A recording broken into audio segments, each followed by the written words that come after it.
Alright, I really didn't want to do this video because all this is going to be is me sounding like a hater, but I'm not. This is more of, I don't even know what to call this one. I'm filming this like blank-minded as far as what to call it, what to title it or anything. But more so I think that the Berrics, much like Battle of the Berrics 11, really rushed the women's Battle of the Berrics, and they should have done a proper send-off for this series because this is the very first women's Battle of the Berrics. This is supposed to be super important, and there's evidence to this that for some people it doesn't matter, for others it does, so I'm going to play devil's advocate.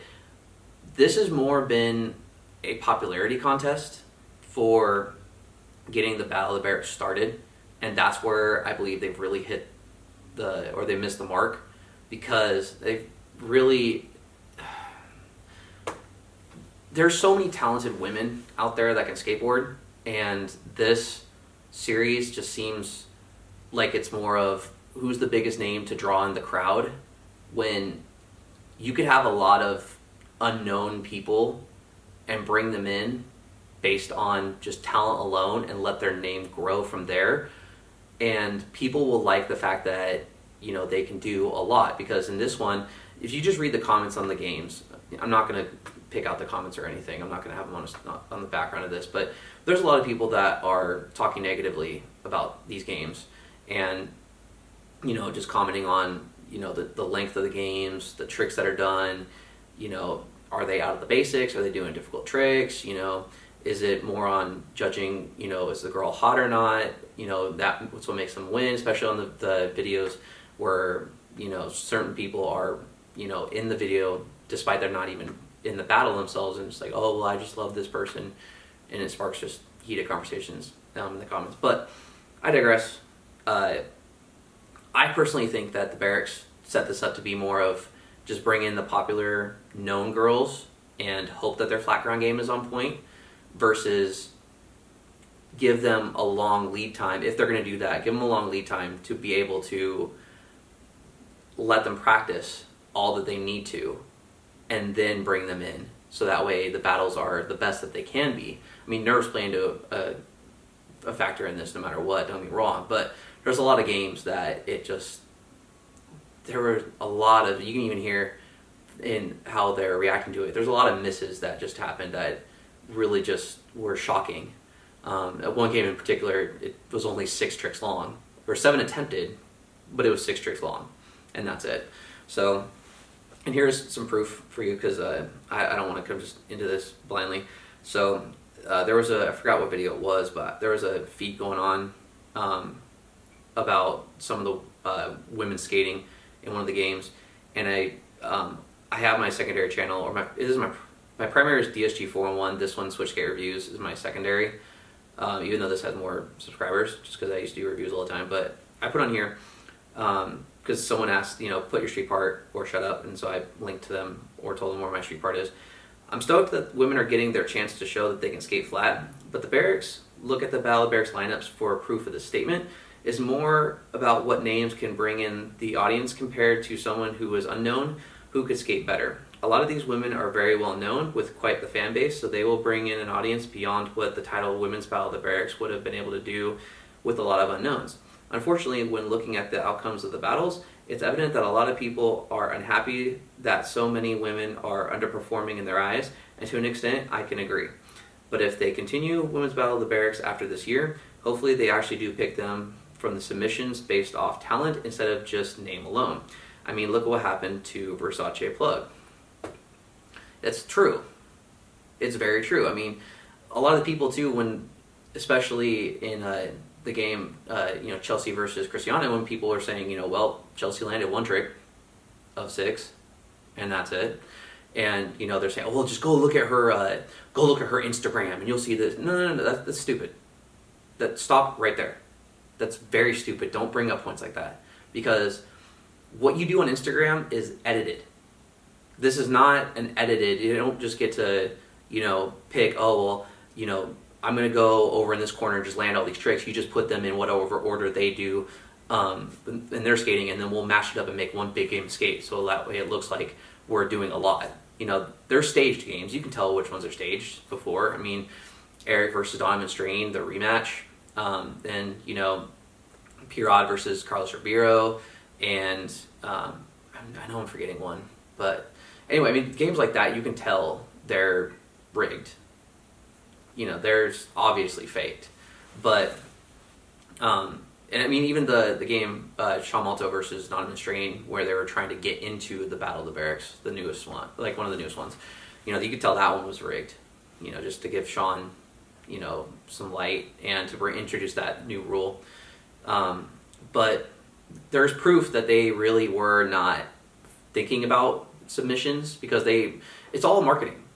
This has all been about marketing. They're trying to get people to look at what they're doing. The problem is the content is not satisfactory to what the audience they're trying to bring in is liking. So let's look at some of the facts real quick before I just sound like a complete hater. The first video for marketing this, again, it's all marketing, is introducing Women's Battle of the Berrics, and that was uploaded September 29th.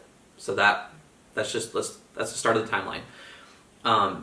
And you have a lot of women that are in Women's Battle of the Berrics already talking. You have a lot of clips and a lot of foreshadowing, what appears to be, of the Women's Battle of the Berrics, the women that are in it. You know, again, voices, faces, clips. You have that in the video. Then the next video in the lineup, the search for contestants, user submitted videos. That was uploaded on October 10th. So that was, you know, 11 days later. So with that said, you have 11 days to get people interested, even more interested, because now you're saying, oh, we'll tag Battle of the Berrics, or tag, you know, who was in Women's Battle of the Berrics, and getting people to get on board with it, and especially try to show their talent. And you know, you have people that have already submitted stuff. But with that said, next video is Women's Battle of the Berrics, here are your skaters, uploaded 3 days later. So I mean, they already had, look at this, from the 13th going back to the 29th of September, you have 14 days, you have 2 weeks to put out so much marketing, especially from the 10th. Then they have the videos going for, is this person in the Women's Battle of the Berrics? Is this person? Is this person? Is this person? The whole thing's just been about popularity. Obviously, you have the women that didn't make it. There's a lot of them well long enough knowing in advance that they were not going to be in it, but they put out those videos to get you excited. This has all been just a giant marketing ploy, because the Battle of the Berrics is starting to dry up. I mean, you know, a lot of skaters don't want to be in it anymore because it's just so repetitive. It's so much of just, there's nothing new to spark it anymore. I mean, you had the first one, which is awesome because it brought a lot of, you know, people to show like, hey, the flat ground game is, you know, important. Second one is cool because now it's a whole new lineup from the first one. The third one was the winners from the first rounds of both previous ones are now facing each other. That's awesome. And then you had, you know, eventually you had Regular versus Goofy, you had Steve versus Eric, you had Chris Roberts versus Mike Moe, you had Us versus Them, Pros versus Joes, you had All New Blood and Best of the Best, and then Battle of Berrics 11 was trash. So there's, Battle of Berrics 11 was just atrocious. I mean, that should be just skipped. I mean, how many times did you see something, oh, well, this person has an announcement, oh, this person can't be in it anymore, and then they just post like, oh, here's all my flat ground had I been in this. Who cares? You're not in it. We don't need to see your flat anymore. Like, unless people really want to see it. But then that, like, don't post it as in, oh, this is what I would do. No, that if you could, then be there. You know, it's just to avoid having the game, you know, Chelsea versus Christiana again for somebody else. Really look into the talent first. Especially make sure to give them enough lead time to practice. Because yes, there's people that say, oh, well, you know, they're contest skaters, they should be able to get past it. They should, but that doesn't mean that nerves won't get the best of them. But if you practice enough, get that muscle memory going, and you really practice, it's not that big a deal. I've entered plenty of flat ground contests, and you just, after that first, second trick, you're good. I mean, that game is up there with Battle of the Berrics 1, Daniel Castillo versus Reynolds, which was 37 seconds long, and 9 tricks long. Again, not including, like in my last video where I recapped the Women's Battle of Berrics round 1, I'm not counting the lead change tricks where they missed and someone else now takes the lead. Just the ones that were made and then missed by somebody else or both made. Battle of Berrics 1 also, Eric Costin versus Rob Deerdick, which was 58 seconds long, 8 tricks long. And then the Battle of Berrics 11 where you had Kevin White versus Hoon Coomer, 1 minute and 35 seconds long with 12 tricks in length. I mean, I don't really know why it's so, if it's so important, and I do know it is important, but if it's so important for women's skateboarding, why are you making it more about popularity, and you're trying to lead people to think, oh, well, we're taking it into consideration? But I mean, the proof is there. It's all a popularity contest because you want names to bring in people, but you got to remember that the names need to be able to live up to that, because people are, no matter how much you try to have it not be this way, they're going to be judging it compared to the guys, no matter what.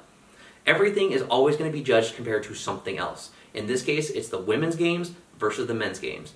And they, hopefully in the next round, for a lot of people, are going to get a lot crazier. They're going to have a lot harder tricks come out, and it's not just going to be a bunch of basics. I think the games, there are some games that definitely were a lot better than others, but, you know, it is round 1. I hope that they will only get better from here. But I just wanted to make this video just to kind of ask, like, what in the world are the Berrics doing to, like, why are they setting Women's Battle of the Berrics up in the same manner they did Battle of the Berrics 11, which is arguably the worst Battle of the Berrics that they've done. You know, just rushing everything, bring in names because we need the audience, versus if they skate well, people will talk about it and they'll bring in an audience from there. You know, especially you want to lead with a really good first impression, and then if it happens to go, you know, not as well in the next year or so, you know, say, hey, the first year was great, you know, let's keep it up. We got, you know, something else coming up versus the first year. If it tanks, it's harder to bring people back. So I just want to make this video, just kind of put my thoughts out there. What do you guys think?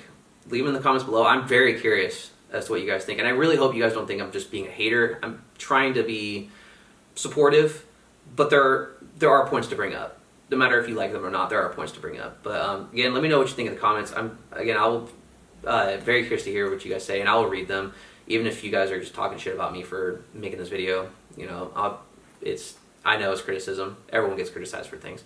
But if you like the content and want to see more, hit the subscribe button and hit the bell notification to be notified whenever a new video goes up.